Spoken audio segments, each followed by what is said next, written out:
Hello friends, ഇന്ന് നമുക്കൊരു beef ഉലർത്തിയത് ഉണ്ടാക്കിയാലോ. Welcome to the video. Beef ഉലർത്തിന് വേണ്ട ഇൻഗ്രീഡിയൻസ് എന്തൊക്കെയാണെന്ന് നോക്കാം. 350 ഗ്രാം ബീഫ് എടുത്തിട്ടുണ്ട്. ഒരു മീഡിയം സവാള സ്ലൈസ് ചെയ്തത്, 10-12 കൊച്ചുള്ളി സ്ലൈസ് ചെയ്തത്, 1/2 കപ്പ് തേങ്ങാക്കൊത്ത്, 2 ഇഞ്ച് നീളമുള്ള ഇഞ്ചി, 10 അല്ലി വെളുത്തുള്ളി സ്ലൈസ് ചെയ്തത്, പിന്നെ പൊടികള്. ഇത്രയാണ് നമുക്ക് വേണ്ടത്. ഇനി നമുക്ക് ഉണ്ടാക്കാം. അതിനായി ചട്ടി ചൂടായി വരുമ്പോൾ 1 ടേബിൾ സ്പൂൺ വെളിച്ചെണ്ണ ഒഴിച്ചു കൊടുക്കാം. വെളിച്ചെണ്ണ നന്നായി ചൂടായി വരുമ്പോൾ കടുക് ഇട്ട് കൊടുക്കാം. കടുക് പൊട്ടി വന്നിട്ടുണ്ട്. ഇനി ഇതിലേക്ക് കുറച്ച് കറിവേപ്പില ഇട്ട് കൊടുക്കാം. ഇനി ഇതിലേക്ക് നമുക്ക് തേങ്ങാക്കൊത്ത് ചേർത്ത് കൊടുത്തൊന്ന് മൂപ്പിച്ചെടുക്കാം. ഒരുപാട് തേങ്ങാക്കൊത്തിന്റെ കളറൊന്നും മാറണ്ട. തേങ്ങാക്കൊത്തൊക്കെ ഒന്ന് മൂത്ത് വന്നിട്ടുണ്ട്. നമുക്ക് ഇതിലേക്ക് അരിഞ്ഞു വെച്ചിരിക്കുന്ന സവാള, ഇഞ്ചി, വെളുത്തുള്ളിയും ചേർത്ത് കൊടുത്ത് 1/2 ടീസ്പൂൺ ഉപ്പുകൂടി ചേർത്ത് കൊടുക്കാം. ഇനി നമുക്ക് നന്നായിട്ട് വഴറ്റിയെടുക്കണം. ഒരുപാട് കളറൊന്നും മാറി വരണ്ട. വഴണ്ട് വന്നിട്ടുണ്ട്. നമുക്ക് പൊടികളൊക്കെ ചേർത്ത് കൊടുക്കാം.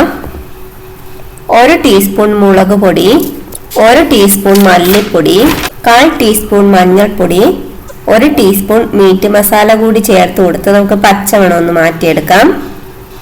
ഇനി ഇതിലേക്ക് 1/2 ടീസ്പൂൺ ഗരം മസാല, 1/2 ടീസ്പൂൺ കുരുമുളക് പൊടി കൂടി ചേർത്ത് കൊടുത്ത് മിക്സ് ചെയ്യാം. പച്ചമണം എല്ലാം നന്നായിട്ട് മാറി വന്നിട്ടുണ്ട്. നമുക്കിതിലേക്ക് ബീഫ് ഇട്ട് കൊടുത്ത് നന്നായി മിക്സ് ചെയ്യാം.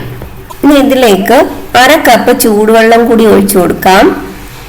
ഇനി ഉപ്പൊക്കെ ഒന്ന് നോക്കിയിട്ട് 1/2 ടീസ്പൂൺ ഉപ്പ് കൂടി ഇട്ട് കൊടുക്കുന്നുണ്ട്. നമ്മളിന്ന് ഇങ്ങനെ തന്നെ ലോ ഫ്ലെയിമിൽ വെച്ചാണ് വേവിച്ചെടുക്കുന്നത്.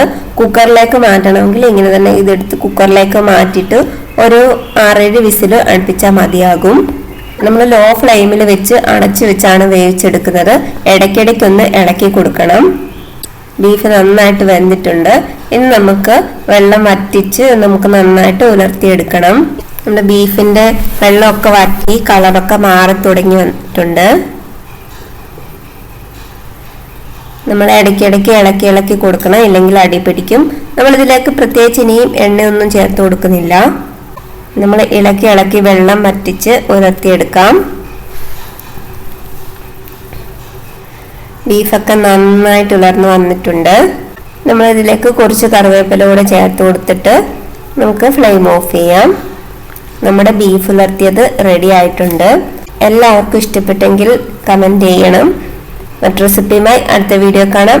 Please like and subscribe. Thank you.